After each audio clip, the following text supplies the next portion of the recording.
apa melewati 10 menit ya.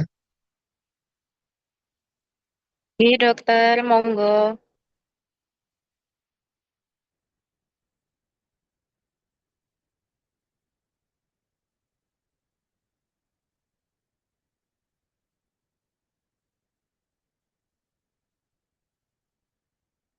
Oke, jadi materi kalau saya lihat di RPS yang hari ini yaitu terkait keselamatan, kesehatan kerja, SMK 3 dan penyakit akibat kerja ya.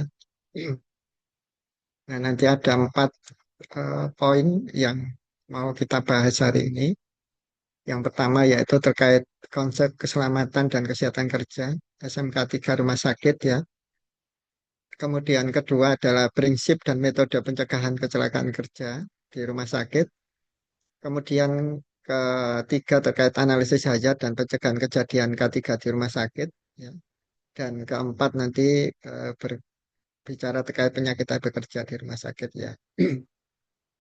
Moga-moga nanti poin-poin saya sampaikan ya, dan nanti jika dalam penyampaian ada hal-hal yang mungkin belum jelas langsung aja ya bisa memberikan apa respon atau pertanyaan sehingga nanti bisa kita apa diskusikan bersama seperti itu.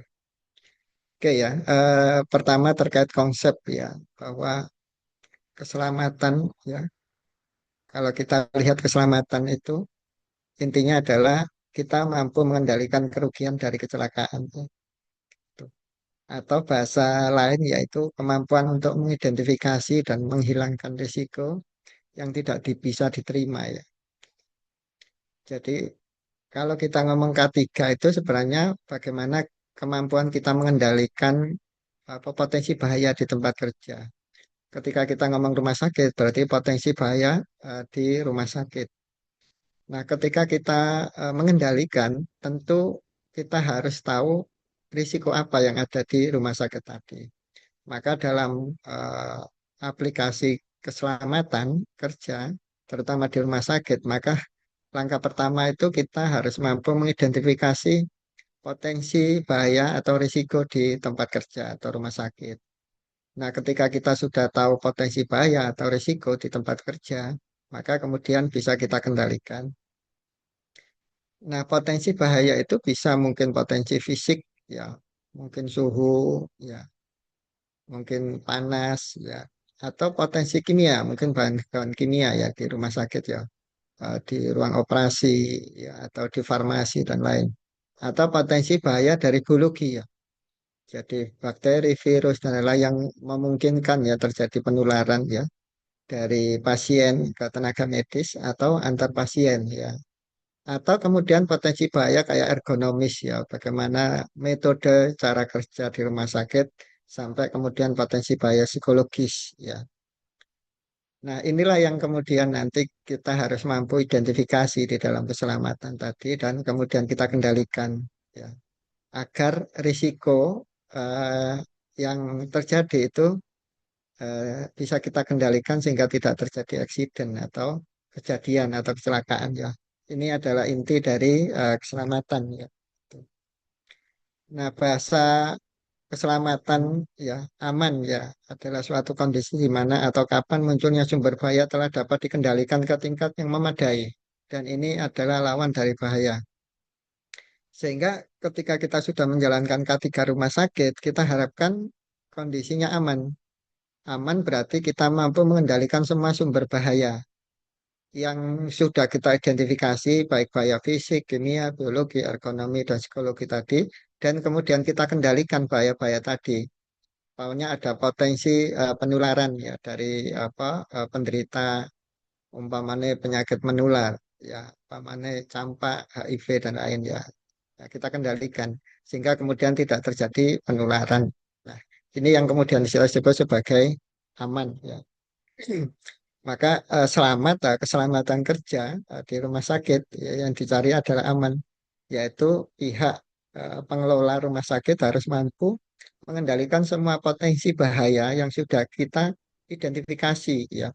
Dan kemudian setelah kita mampu mengendalikan maka kita anggap bahwa di lingkungan rumah sakit tadi sudah aman seperti itu ya.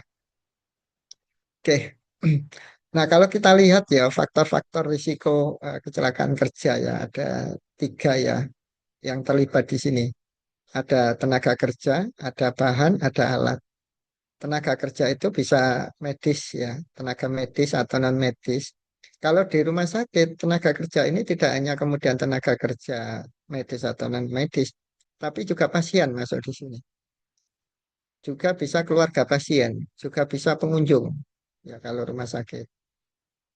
Nah, ini tadi tenaga kerja di sini adalah orang yang ada di rumah sakit ya, baik tenaga medis, non medis, pasien, ya, keluarga pasien, pengunjung dan semua orang yang ada di rumah sakit itulah yang kemudian kita sebut sebenarnya ini tenaga kerja ya, karena kita ngomong eh, keselamatan dan kesehatan kerja.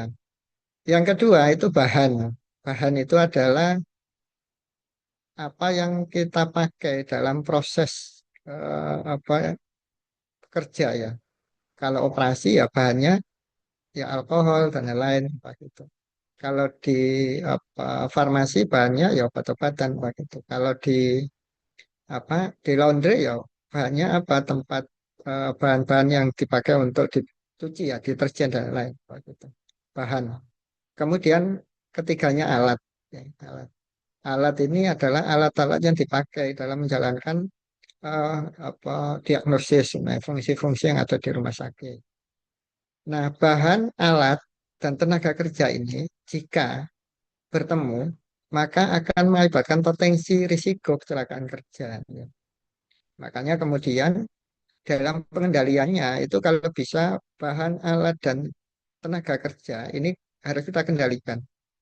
Sehingga minimal kedua atau ketiga ini tidak terjadi proses interaksi. Nah, harapannya ketika tidak terjadi proses interaksi, maka keamanan tadi, keselamatan tadi bisa terjadi ya. Jadi kalau bahan ya ketemu alat ini mengakibatkan penurunan kualitas lingkungan di tempat kerja. Maka ini harus kita kurangi juga. Kemudian jika bahan ketemu tenaga kerja, apakah itu medis, tenaga medis, pasien, itu yang disebut sebagai kesehatan kerja. Ya. Jadi biasanya kalau kita ngomong kesehatan kerja, itu biasanya apa? Penyebabnya bahan dan biasanya sifatnya kronis. Ya, kronis. Nah, kemudian jika tenaga kerja bertemu alat, itu yang disebut keselamatan, ya, keselamatan kerja. Nah, biasanya alat-alat tumpang ini jarum lah, tertusuk jarum, maka itu terjadi kecelakaan, ya, keselamatan. Tapi kalau bahan ke tenaga kerja, biasanya kemudian kita kita ngomong kesehatan, biasanya ranahnya ke PAK, penyakit akibat kerja. Ya. Sehingga kalau kita lihat di sini, jika tenaga kerja berkaitan, maka akan mengakibatkan gangguan masalah kesehatan kerja. Jika tenaga kerja berkaitan berhubungan dengan alat berinteraksi, maka akan mengakibatkan keamanan, keselamatan kerja. Dan jika bahan ketemu alat, maka mengakibatkan penurunan kualitas lingkungan di rumah sakit.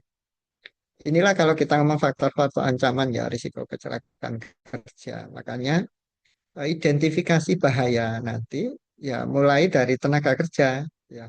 Potensi tenaga kerja yang berbahaya itu apa? Umpamanya kompetensinya kurang Pak gitu ya. Atau teledor Pak gitu atau sembrono itu ada potensi bahaya tenaga kerja. Sehingga harus kita kendalikan dengan aturan ya, dengan SOP Pak gitu. Atau bahan juga gitu. Bahan-bahan kimia kita siapkan MSDS-nya Pak gitu. Tata cara pemakaiannya, tata cara penyimpanannya, Pak gitu. Sehingga bahan ini tidak lepas, sehingga mengenai tenaga kerja. Alatnya juga gitu, kita eh, beri pengaman-pengaman sehingga alat-alatnya itu tidak mengakibatkan gangguan ke kesehatan. Inilah faktor ancaman ya kalau kita berbicara terkait apa keselamatan dan kesehatan kerja dan kira-kira nanti ranahnya apa. Jadi ada lingkungan kerja, ada kesehatan kerja dan keselamatan kerja. Jadi kalau tenaga kerja dengan alat berkaitan keselamatan kerja. Tenaga kerja dengan bahan terkait kesehatan kerja dan bahan dengan alat terkait lingkungan kerja. Gitu ya. Nah di kita itu biasanya ada dua pendekatan ya. karena bahasanya kan keselamatan dan kesehatan kerja. Nah, pembedanya di mana antara safety dan health ya, keselamatan dan kesehatan. Kalau bahaya atau keselamatan itu bahaya safety itu ada empat paling umum ya. Kemudian kita kenal mekanik ya. Mekanik itu berarti bahaya-bahaya dari alat-alat kayak jarum suntik ya atau alat-alat medis itu kita sebut sebagai mekanik yang itu bisa menyebabkan keselamatan tadi alat atau elektrik ya, listrik ya ya tersetrum dan lain atau kinetik atau substans dari bahan-bahan ya. Jadi ada bahan-bahan di rumah sakit ya yang itu mungkin mudah terbakar, eksplosif ya atau bahkan korosif dan lain-lain. Nah, dalam keselamatan kerja atau K3, maka bahaya keselamatan ini harus kita identifikasi juga. Bahaya mekanik, elektrik, kinetik maupun substansi. Nah, kalau kesehatan bagaimana? Bahaya yang terkait kesehatan kita sampaikan tadi. Ada fisik, kimia, biologi, ergonomi, psikososial. Keduanya harus diidentifikasi. Sehingga ketika kita mengidentifikasi bahaya, tidak hanya mengidentifikasi bahaya kesehatan kerja saja, tapi juga bahaya keselamatan kerja. Sehingga ketika kita identifikasi, berarti kita identifikasi bahaya keselamatan mulai mekanik, elektrik, kinetik, substan, ya bahan ya. Atau kemudian kita identifikasi bahaya kesehatan mulai fisik, kimia, biologi, ekonomi maupun psikososial. Seperti itu. Itu kalau kita lihat berdasarkan jenis bahayanya ya. Tapi kalau kita lihat berdasarkan dampaknya, ya konsekuensinya, maka kalau keselamatan itu biasanya dalam bentuk accident, kecelakaan, cepat. Jadi umpamanya kita tertuyuk jarum, ya sudah langsung. Atau kita kejatuhan alat berat, alat-alat diagnosis itu jatuh, ya sudah. Atau kita tertabrak, ya, tersandung, ya. Jadi sifatnya keselamatan tadi, yaitu kita sebut kecelakaan, itu adalah mendadak, dramatis, dan bencana. Ya. Jadi kalau safety itu nanti larinya ke kecelakaan kerja. Tapi kalau bahaya kesehatan larinya ke PAK, penyakit akibat kerja. Nah, tapi kalau kita lihat di ini konsekuensi ya di apa kesehatan itu mulai terpapar, kontak, kemudian munculnya penyakit mendadak, menahun dan lain-lain ya. Jadi nanti kalau safety, keselamatan itu lancenya ke accident, ya kecelakaan kerja. Tapi kalau kesehatan kerja, nanti larinya ke PAK, ya penyakit akibat kerja. Gitu. Nah konsentrasi kepedulian, ya kalau keselamatan hampir sebagian besar di alat bahan ya, ya itu. Tapi kalau di PAK itu biasanya ke lingkungan kerja, terus tenaga kerjanya sendiri, tenaga kerja sendiri di sana ya. Inilah perbedaan ya antara keselamatan dan kesehatan yang kemudian kita sebut keselamatan dan kesehatan kerja ya. Kalau di rumah sakit biasanya masuk di komite K3RS ya, Komite Keselamatan Kesehatan Kerja Rumah Sakit ya. Nah, teori sekarang kita berbicara mengenai teori kecelakaan ya. Teori kecelakaan kerja itu banyak ya, mulai dari Gordon ya, ya sampai di tahun 85 itu Witt dan Jerman ya. Ada juga 80 itu Johnson ya. 78 Peterson begitu. Nah, masing-masing apa berdasarkan keahlian dan penelitiannya mengurai terkait teori kecelakaan atau teori model kecelakaan. Ini. Nah, yang pertama ini kita sebut ini ya teori terjadinya kecelakaan ya sebab akibat atau biasa disebut sebagai domino ya sebab akibat ya atau domino. Maka kalau kita lihat kartu domino ini kalau diberdirikan ya diberikan dan masing-masing domino itu kita kasih umpamanya pengendalian yang buruk ya penyebab dasar penyebab menengah ya insiden sampai kerugian maka kita berdirikan maka di teori ini satu domino jatuh itu akan mempengaruhi domino yang lain jatuh. Sehingga dalam teori domino ini, maka kemudian kita harus mengendalikan semua, atau kemudian mengendalikan di mana domino itu tidak mempengaruhi pada domino yang lain. Jadi umpamanya kalau kita lihat pengendalian yang buruk itu bisa mengakibatkan penyebab dasar. Penyebab dasar bisa mengakibatkan penyebab menengah ya. Dan kemudian terjadi insiden, kemudian terjadi kerugian. Eh, Ini yang kemudian kita kenal dengan teori domino ya, sebab akibat ya. Ini. Nah, kemudian ada teori lagi ya, teori Henrik ya. Teori Henrik ini dia menyampaikan bahwa lingkungan itu mempengaruhi terjadinya kecelakaan. Ya. Dengan lingkungan yang buruk, maka akan mempengaruhi karakter orang, sehingga orang itu bisa bersifat atau melakukan pekerjaan yang tidak baik. Nah, jika orang tidak melakukan pekerjaan dengan baik, maka mengakibatkan bahaya. Bahaya itu apakah tindakan tidak aman atau kondisi tidak aman. Ya, sehingga kemudian mengakibatkan kecelakaan eksiden dan kemudian mengakibatkan kerugian, ya apakah kesatikan, kematian dan lain-lain. Nah, kalau kita lihat di teori pertama tadi, domino ya, dan kemudian Hendrik ini kedua, sebagian besar itu ya titik poinnya di pekerja ya, pekerja orang. Ya, itu.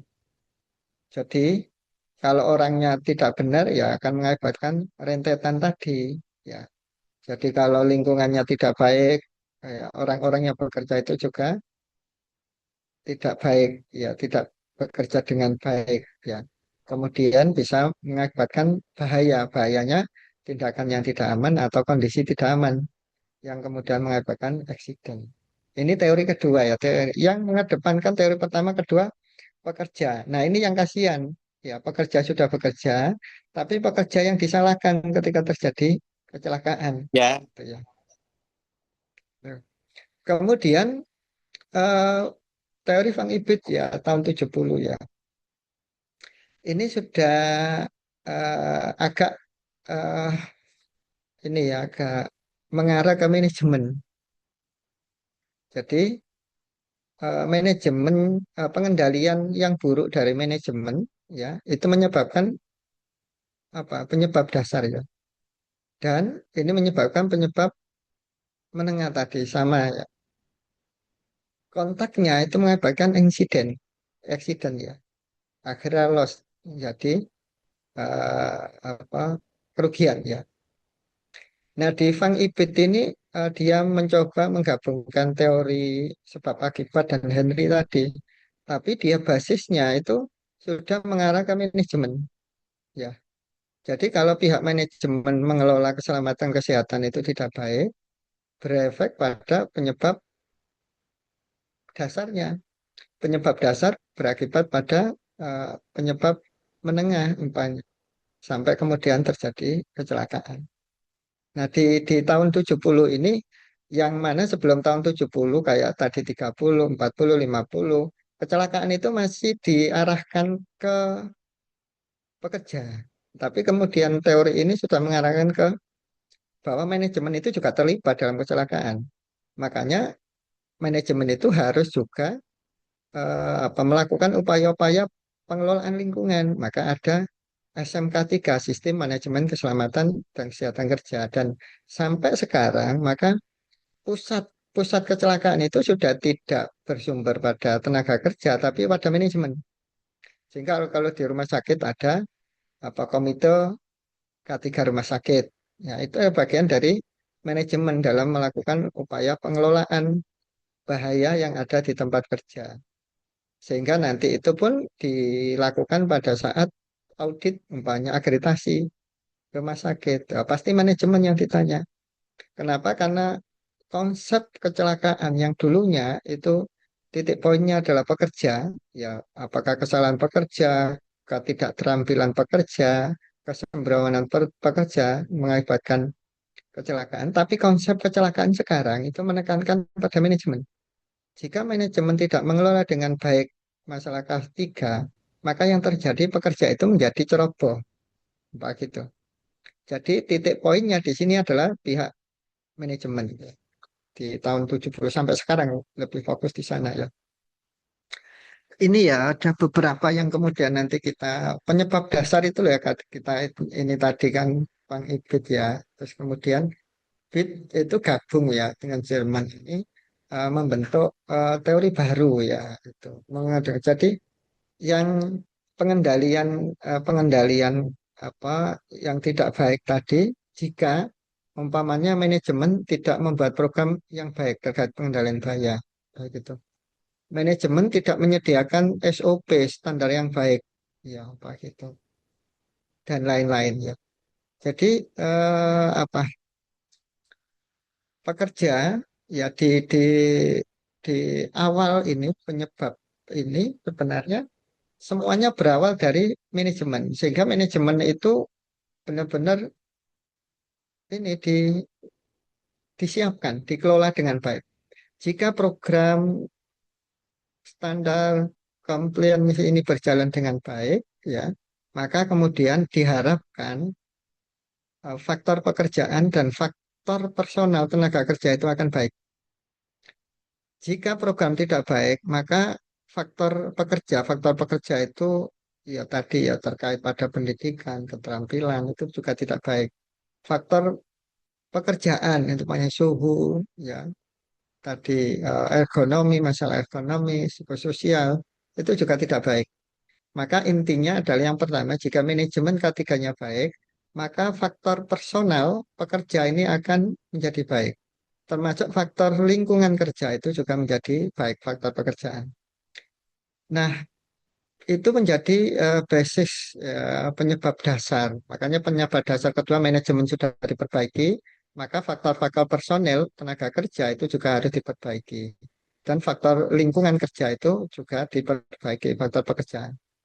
Jika itu semua diperbaiki, maka penyebab menengah yaitu tindakan yang tidak baik, terstandar, atau kondisi yang tidak terstandar itu tidak terjadi. Ya, jadi kalau manajemen programnya baik, ya kebijakannya baik, SOP-nya baik, diharapkan faktor-faktor personal bisa dikendalikan, faktor-faktor pekerjaan bisa dikendalikan. Jika faktor personal dan faktor pekerjaan bisa dikendalikan bahayanya dengan baik, maka tindakan yang tidak sesuai standar atau kondisi yang tidak sesuai standar itu tidak akan terjadi, yaitu. Nah, itu kalau tidak terjadi, maka tidak ada kontak.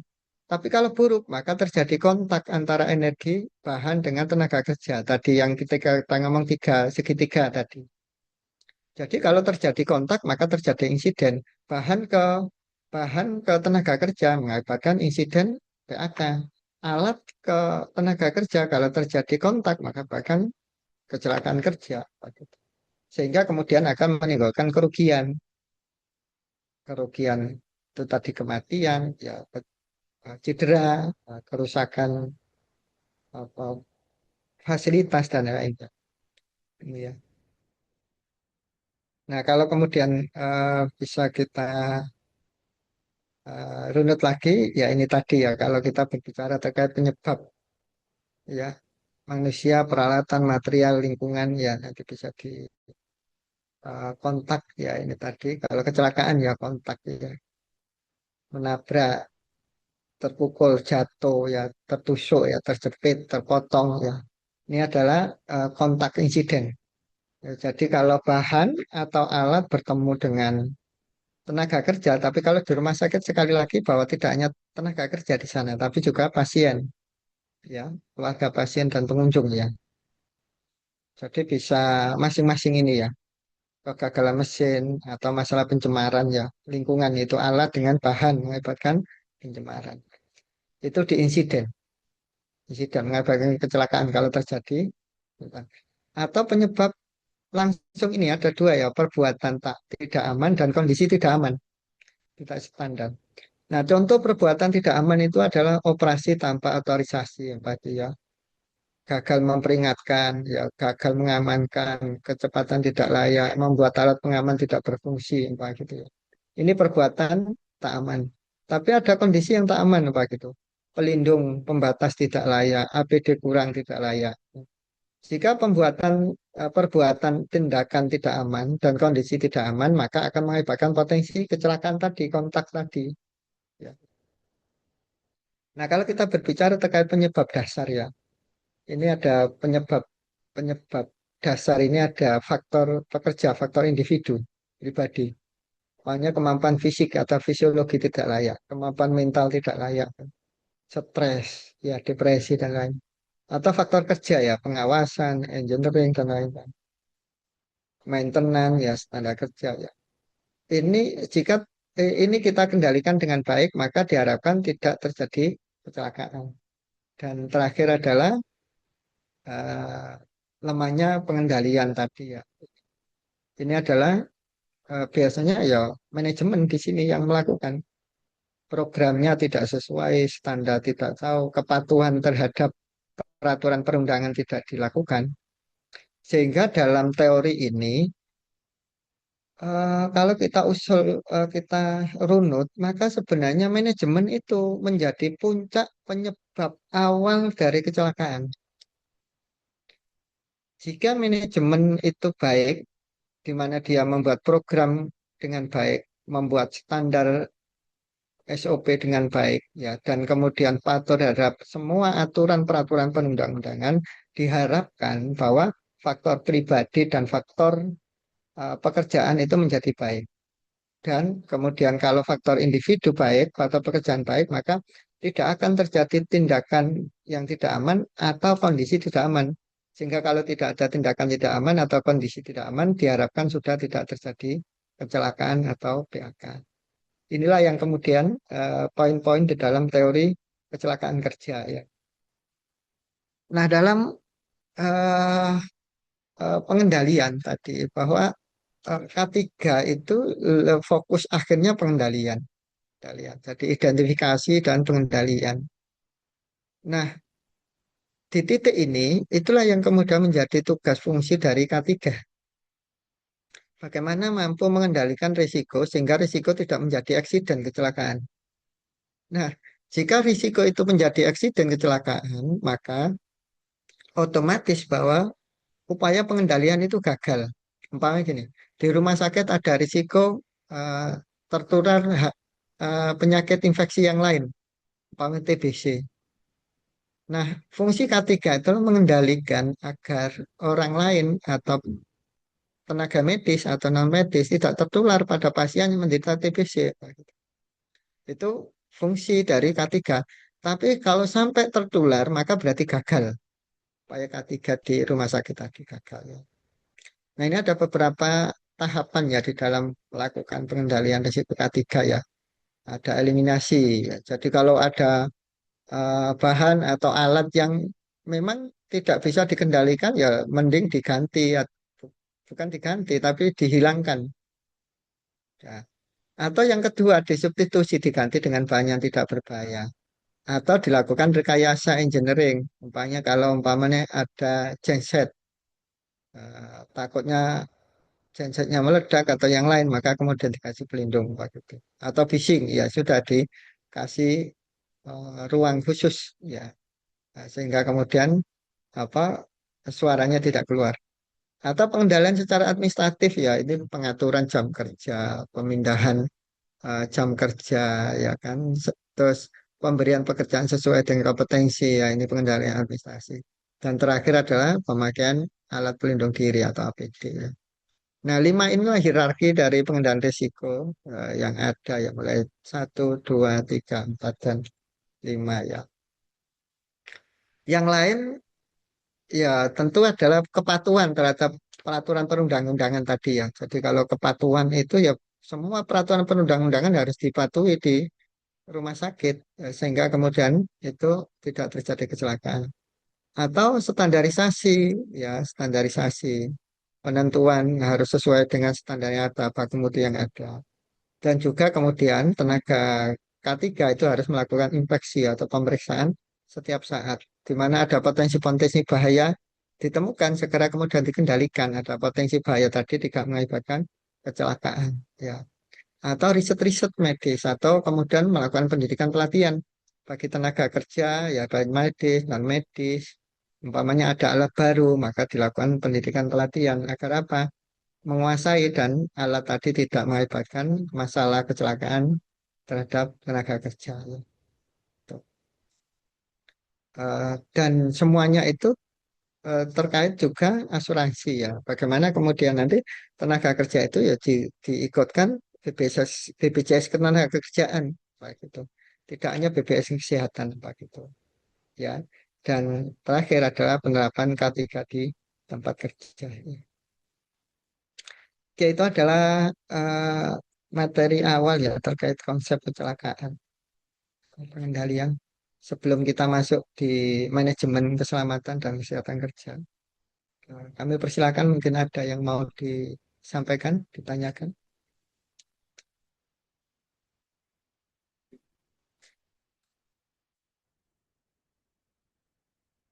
Tidak ada, kalau tidak ada kita lanjutkan. Nah, tadi kita ngomong teori K3, kecelakaan kerja. Teori kecelakaan kerja pertama dulu itu lebih fokus orang. Jadi yang disalahkan kalau terjadi kecelakaan orang. Kemudian tahun 70 sudah mengarah ke pihak manajemen terlibat juga dalam kecelakaan. Dan kalau kita lihat pada konsep K3 sekarang, maka pusat kecelakaan kerja itu adalah di pihak manajemen pengelola. Kalau di rumah sakit, pihak rumah sakit. Maka kemudian saat ini itu dibentuklah standar manajemen keselamatan dan kesehatan kerja rumah sakit. Yang mana standar manajemen itu harus dilakukan oleh rumah sakit. Karena pusat dari pusatnya kecelakaan kerja atau pusat dari pusatnya penyakit akibat kerja itu bukan pada alat, bahan pada atau pada orang, tapi pada manajemen pengelolaan K3 itu. Jika manajemen pengelolaannya baik, maka diharapkan bahan-bahannya dikelola dengan baik, alat-alatnya dikelola dengan baik, tenaga kerja, pasien itu juga dikelola dengan baik, sehingga tidak terjadi kecelakaan atau PAK, penyakit akibat kerja. Ya. Nah, apa sih manajemen keselamatan dan kesehatan kerja itu adalah bagian dari manajemen rumah sakit. Jadi SMK 3 itu bagian dari rumah sakit ya, yang mana secara keseluruhan dalam rangka pengendalian risiko yang berkaitan dengan aktivitas proses kerja di rumah sakit ya. Jadi sekali lagi manajemen dalam mengendalikan risiko K3 ya, ini adalah SMK 3.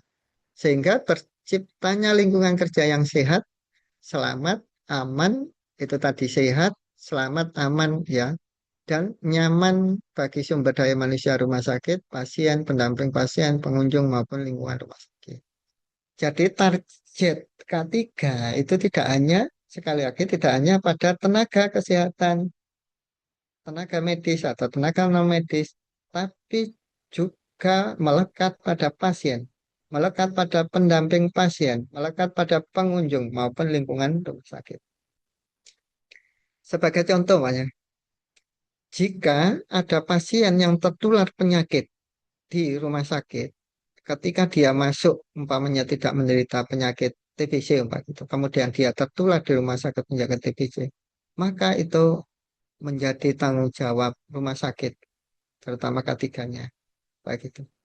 Jadi sekali lagi nanti K3-nya tidak hanya melekat pada apa hmm, tenaga medis, non medis, tapi juga pada semuanya.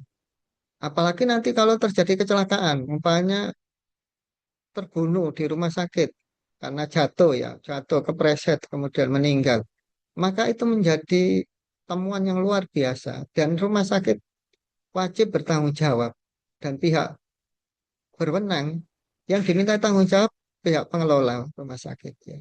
Kenapa? Meskipun dia itu pengunjung atau pasien, jika terjadi kecelakaan di tempat kerja, maka itu tempat kerja itu masuk rumah sakit, maka itu tetap menjadi tanggung jawab pihak rumah sakit. Dalam hal ini adalah pengelola K3. Nah, beberapa eh, ini ya penerapan SMK 3 itu di Indonesia ada 3 terapannya ya. Pertama SMK 3 berdasarkan ketenaga kerjaan pada Kementerian Tenaga Kerja. Jadi SMK 3, jadi Kementerian Tenaga Kerja yaitu mengeluarkan form SMK 3 sendiri. bagi semua usaha yang ada di Indonesia. Baik usaha di bidang industri, pertambangan, perusahaan, perkantoran, termasuk rumah sakit. Ya. Nah, ini ada pemeringkatan ya, ada kriterianya ada 163 sampai 66. Kemudian Kementerian Kesehatan. Nah, itu yang pertama tadi adalah ketenagakerjaan. Kemudian Kementerian Tenaga Kerja mengeluarkan SMK 3 khusus di rumah sakit yang kemudian kita kenal dengan namanya SMK 3 rumah sakit. Di mana kalau SMK 3 rumah sakit itu terintegrasi dengan akreditasi rumah sakit. Jadi nanti kalau akreditasi, maka satu poin dari eh, akreditasi itu adalah terkait pada SMK 3 rumah sakit ini. Ya. Tapi kalau SMK 3 di ketenaga kerjaan ini nanti akan mendapatkan apa nilai. Nah, nilai itu kemudian mendapatkan bendera, apakah bendera emas, perak, dan lain-lain. Nah, ada yang ketiga OSAS. OSAS ini adalah lingkup SMK 3 internasional, yaitu kemudian kita sebut sertifikasi OSAS. Ya. Jadi nanti di Indonesia itu berlaku tiga ini SMK 3-nya. Ada SMK 3 tenaga kerja, ada SMK 3 rumah sakit, ada OSAS. Nah, di mana rumah sakit? Yang rumah sakit yang pertama SMK 3 rumah sakit. Kalau sudah SMK 3 rumah sakit, dicek ke SMK 3 ketenaga kerjaan. Atau jika rumah sakit itu mau kelas internasional, maka harus mengurus sertifikat OSAS 18001. Karena nanti sertifikatnya internasional. Sertifikatnya internasional gini. Kayak rumah sakit internasional yang kemudian dia menerima pasien-pasien internasional ya dari luar negeri, maka kemudian biar laku, maka kemudian dia harus mengurus SMK 3 tapi SMK 3 internasional, yaitu OSAS. Nah, bagi rumah sakit silakan bisa ketiganya. Tapi yang wajib karena akreditasi itu biasanya yang SMK 3 rumah sakit. Nanti kalau sudah terpenuhi SMK 3 ketenaga kerjaan. Kalau sudah ya sudah ikut juga OSAS ya, yaitu SMK 3 internasional ya. Tuh. Nah, bagaimana ke, keikutsertaan ya? Kalau OSAS internasional sifatnya sukarela. Nah, biar apa produk diakui oleh luar negeri. Jadi kalau umpamanya memproduksi A gitu dijual ke luar negeri, maka harus punya OSAS ini. Kenapa? Kalau tidak punya OSAS, ya, bahan apa produk ini nggak dibeli oleh luar negeri. Kenapa? Karena tidak tersertifikasi, terakreditasi OSAS. Yang kedua, kalau SMK 3 Kemenaker ini wajib diikuti 100 pekerja dan atau kurang dengan risiko tinggi.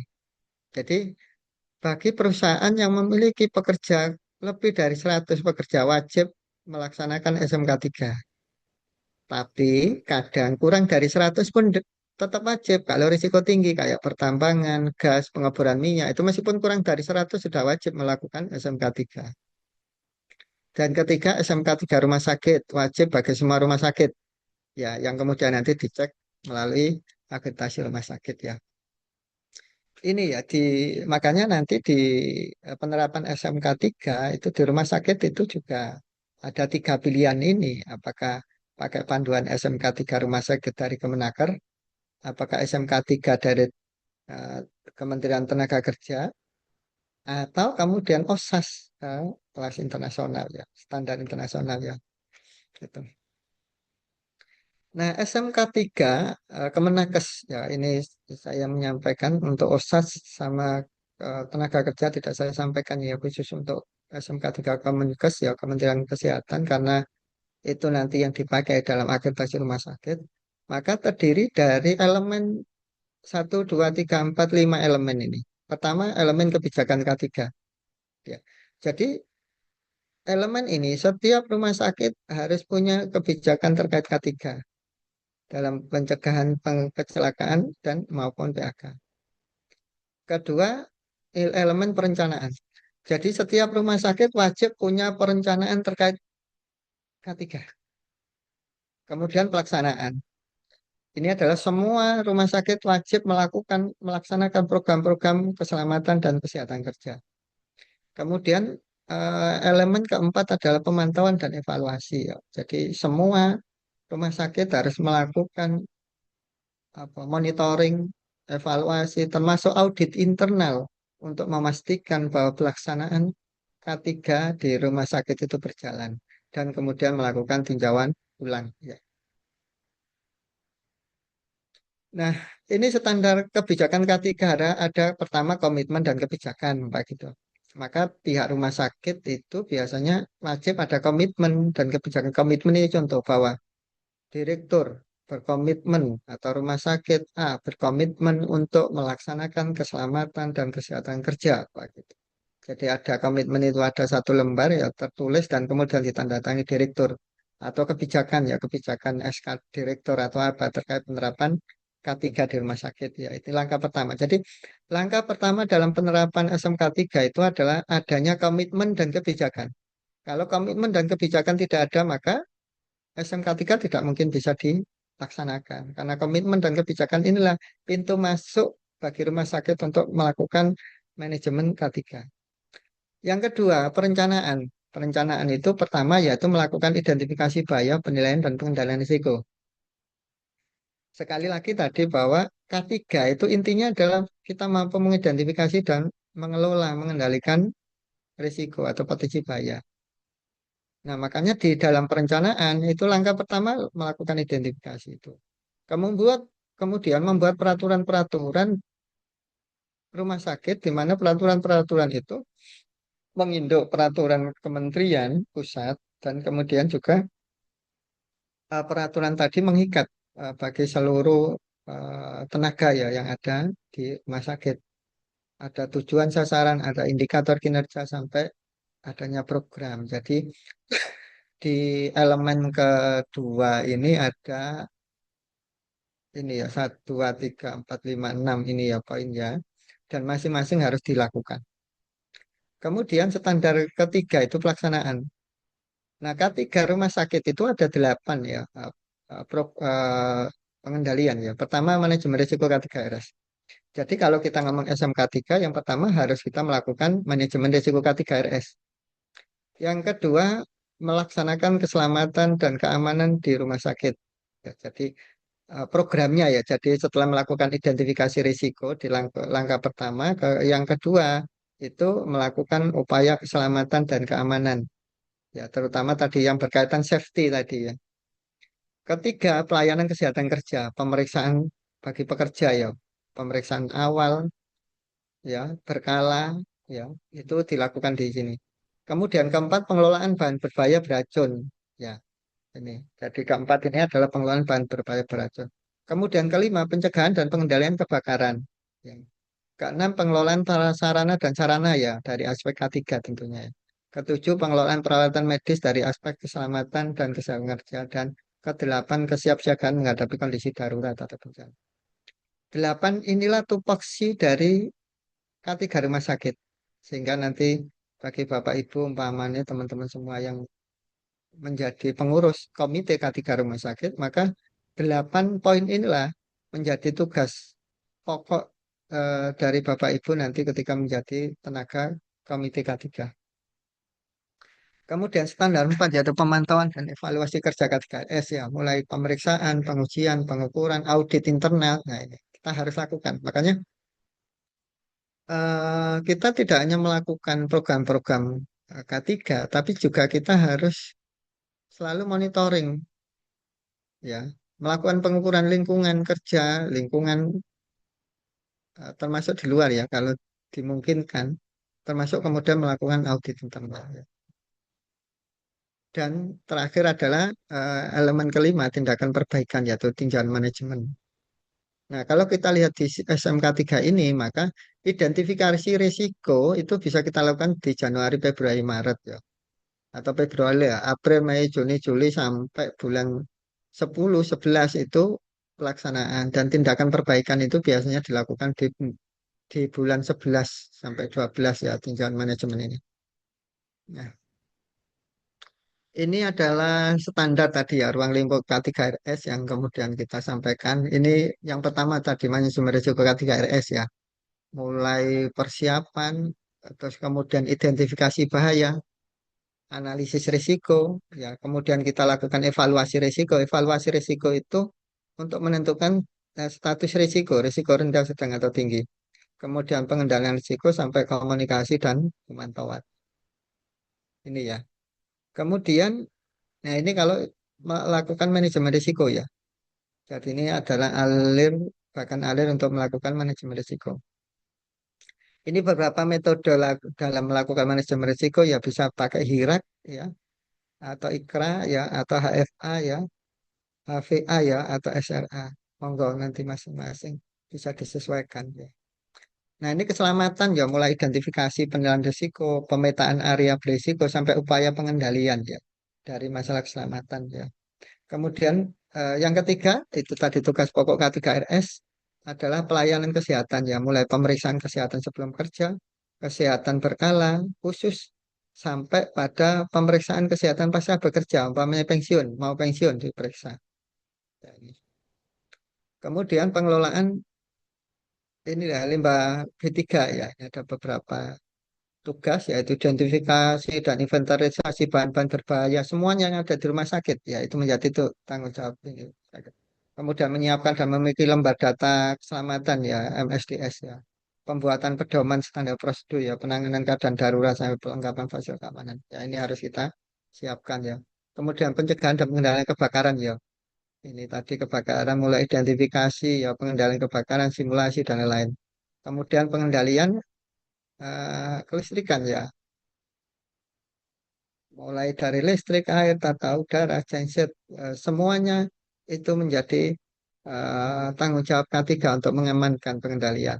Kemudian ke peralatan medis ya, alat ukur diagnosis, alat bantu pemberian obat, alat bantu pemantauan, begitu. Kita amankan semua ya, ya gitu. Kita pastikan aman sehingga tidak mengakibatkan kecelakaan. Dan terakhir ya itu kesiapsiagaan menghadapi kondisi darurat. Ya, mulai identifikasi resiko, penilaian, ya, pengendalian, ya sampai simulasi kondisi darurat. Makanya di rumah sakit itu paling tidak setahun sekali ada simulasi kondisi darurat bencana, ya, agar nanti eh, apa, K3RS-nya berjalan dan kalaupun dilakukan akreditasi nanti akreditasinya menjadi baik. Nah, pada titik akhir nanti kalau kita sudah melakukan manajemen risiko, begitu kita mendapatkan contoh register risiko ya, register. Kemudian nanti kita punya daftar risiko ya, punya daftar risiko dan bagaimana pengendalian di masing-masing ya. Oke, ini peta risiko ya, contoh aja ya di rumah sakit. Oke, itu ya terkait SMK 3 ya. Poin SMK 3 ada yang mau ditanyakan? Kami persilakan sebelum kita masuk di poin terakhir ya, PAK ya. Silakan. Kalau tidak ada, kita lanjutkan ya. Nah, sekarang PAK, penyakit tenaga kerja ya. Jadi sekarang sekali lagi bahwa keselamatan kesehatan kerja itu larinya dua ya. Keselamatan kerja itu larinya ke kecelakaan kerja. Kalau PAK, penyakit tenaga kerja itu biasanya terkait pada tadi kesehatan kerja. Gitu. Nah, kalau kita lihat ini ya, setiap orang yang bekerja berisiko mengalami gangguan kesehatan akibat pekerjaan ya. Jadi setiap orang yang bekerja, baik tenaga medis atau non medis itu pasti nanti berisiko untuk mengalami masalah kesehatan atau kecelakaan. Nah, apa risiko di sini? Yang dimaksud risiko di sini adalah peluang atau kemungkinan untuk terjadinya sesuatu dalam bidang ketiga ya. Sesuatu apa? Bisa kecelakaan akibat kerja atau KAK atau penyakit akibat kerja atau PAK. Jadi intinya bahwa tenaga kerja itu memungkinkan berisiko kedua poin ini, KAK atau PAK. Nah, tujuan dari K3 itu tadi adalah menurunkan risiko tersebut sampai taraf yang dapat diterima ya fungsinya. Nah, ini kalau kita lihat ya eh, fungsi dari di mana. Eh, Jadi lingkungan kerja itu ada faktor fisik, kimia, biologi tadi ya.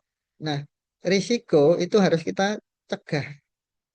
Ya, ketika risiko itu kita cegah, kita harapkan tidak ada penyakit. Penyakit itu penyakit akibat kerja atau kecelakaan. Ya, ini. Jadi fungsi SMK3 pun K3 rumah sakit itu adalah melakukan pengendalian risiko di sini agar gangguan kesehatan itu tidak terjadi. Gangguan kesehatan itu apa? Bisa penyakit akibat atau kecelakaan kerja. Ya, ini. Oke. Nah, apa sih penyakit akibat kerja itu? Penyakit akibat kerja adalah setiap penyakit yang disebabkan oleh pekerjaan atau lingkungan kerja. Ya, jadi yang disebut PAK itu adalah penyakit yang disebabkan di tempat kerja. Baik ini, ada definisi yang berbeda kayak COVID kemarin ya. Ada COVID yang dikatakan COVID penyakit umum, ada COVID yang dikatakan COVID PAK. Jadi seorang dokter tenaga medis ya ketika melakukan perawatan ke penderita COVID dan kemudian dia tertular, maka itu disebut PAK, penyakit akibat kerja. Kenapa? Karena COVID-nya didapat di tempat kerja. Kemudian ketika dokter itu di rumah dan atau ke dalam perjalanan ke wilayah umum, masyarakat umum atau tempat umum, kemudian dia terkena COVID, maka dia bukan masuk di PAK, tapi dia masuk di penyakit umum.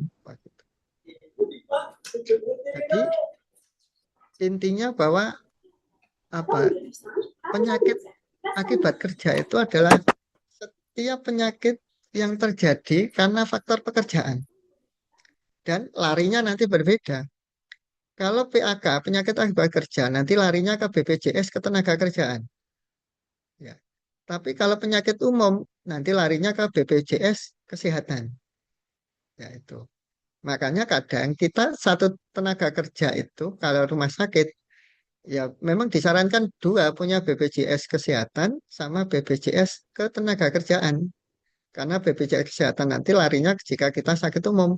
Tapi kalau sakit karena faktor pekerjaan, maka kemudian kita menderita disebut PHK, maka larinya ke BPJS ketenaga kerjaan. Sehingga tentu berbeda cara apa penanganannya, cara pengobatannya, ya kan itu berbeda.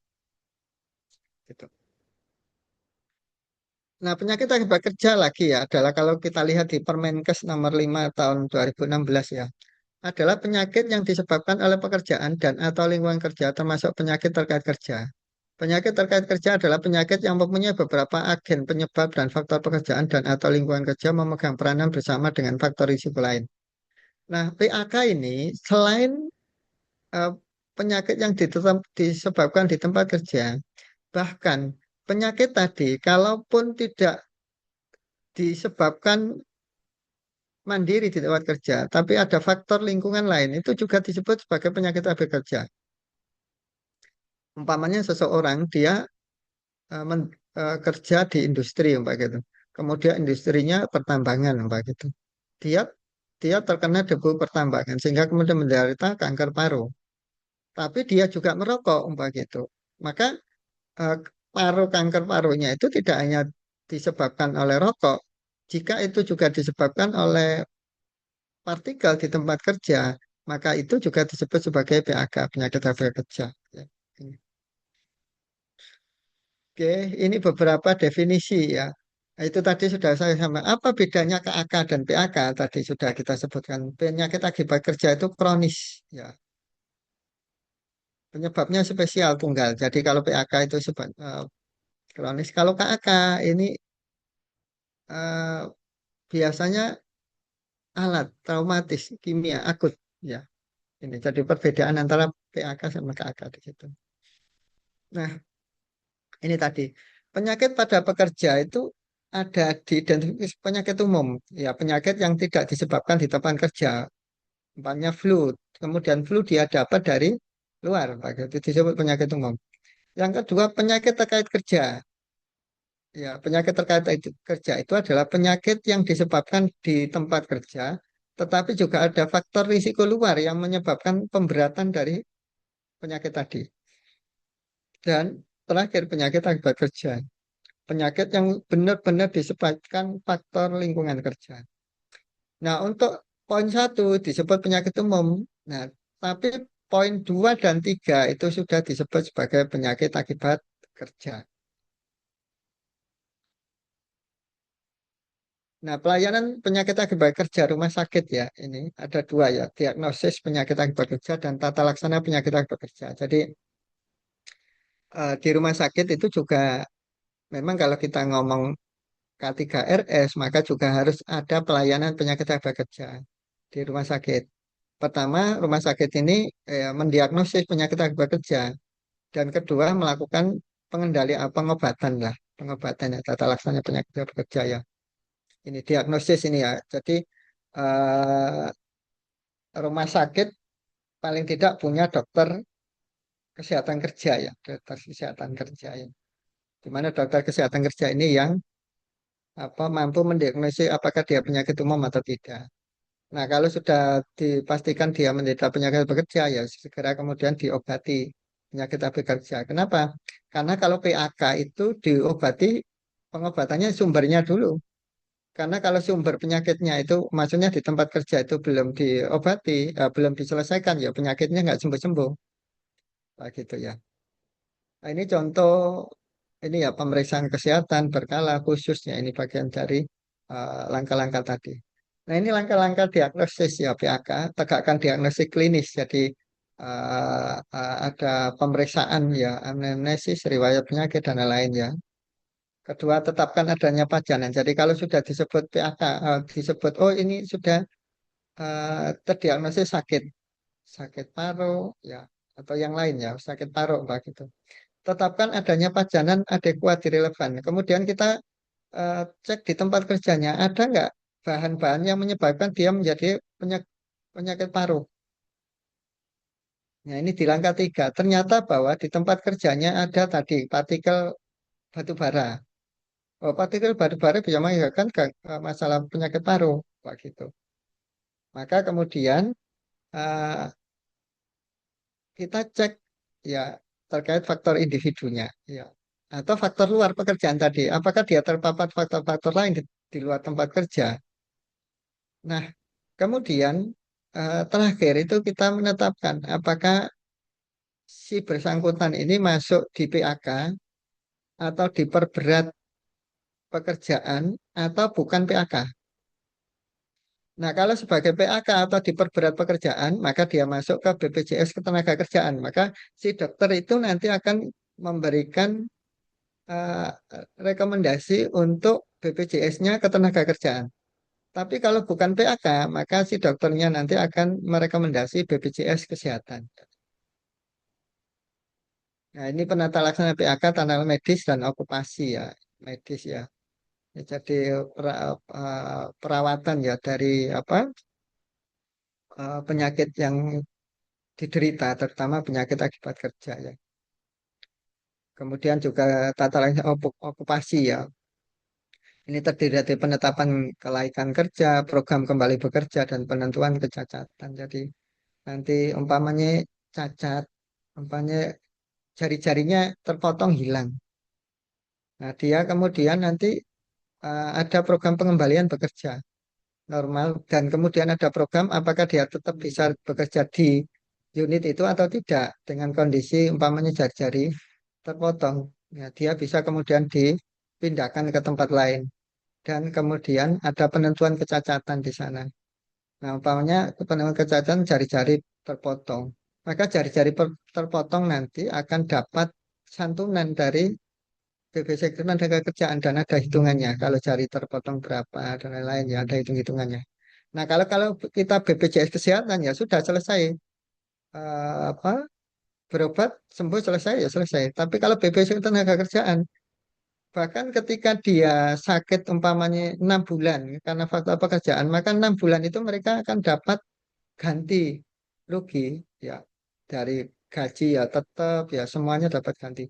Apalagi kalau ada masalah pada kondisi fisiknya, maka kemudian semuanya itu diganti ya. Inilah hitung-hitungan pada BPJS Ketenagakerjaan yang mungkin berbeda pada BPJS Kesehatan ya. Ini pencegahannya hampir sama ya, primer, sekunder, tersier ya. Ketika belum terjadi sakit, sekunder ketika sedang sakit dan tersier setelah sembuh dari penyakit ya. Ini ada level 1 ini tadi ya.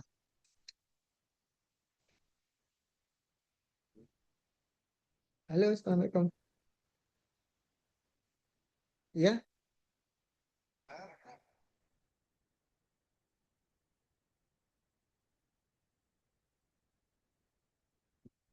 oke kita lanjutkan. Nah, ini level 3 ya, diagnosis dini dan pengobatan, termasuk kemudian level 4 ya, membatasi catatan atau kematian ya. Level 5 rehabilitasi ya. Ya, hampir sama langkah-langkah ya. Ini PAK rumah sakit ya, ini penyakit infeksi ya, cedera fisik ya, penyakit akibat paparan bahan kimia atau stres kerja ya. Ini beberapa apa normalnya yang bisa dikelola pada pelayanan K3 rumah sakit ya. Pelayanan penyakit akibat kerja ya. Ini beberapa penyakit infeksi yang umum. Ini beberapa penyakit fisik ya, tertusuk jarum, cedera punggung ya, kecelakaan lalu lintas ya. Ini kemudian penyakit paparan bahan kimia ya, dermatitis kontak, gangguan pernafasan, radiasi. Gitu. Rumah sakit nanti paling tidak memberikan layanan ya ini. Atau stres kerja ya, gangguan mental, stres, depresi dan lain-lain.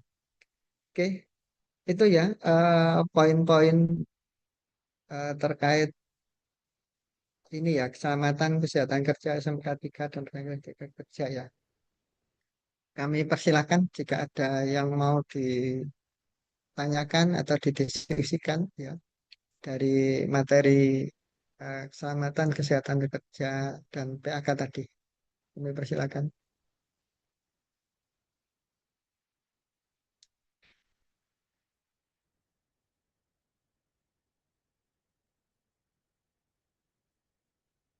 Kalau tidak ada, kita akhiri ya pertemuan hari ini. Assalamualaikum warahmatullahi wabarakatuh. Waalaikumsalam Waalaikumsalam warahmatullahi warahmatullahi wabarakatuh. wabarakatuh. Assalamualaikum. Waalaikumsalam. Terima kasih. Terima Sehat kasih, Pak. selalu. Yuk, saya izin. Atau salah ya atau kurang tepat sesuai dengan regulasi yang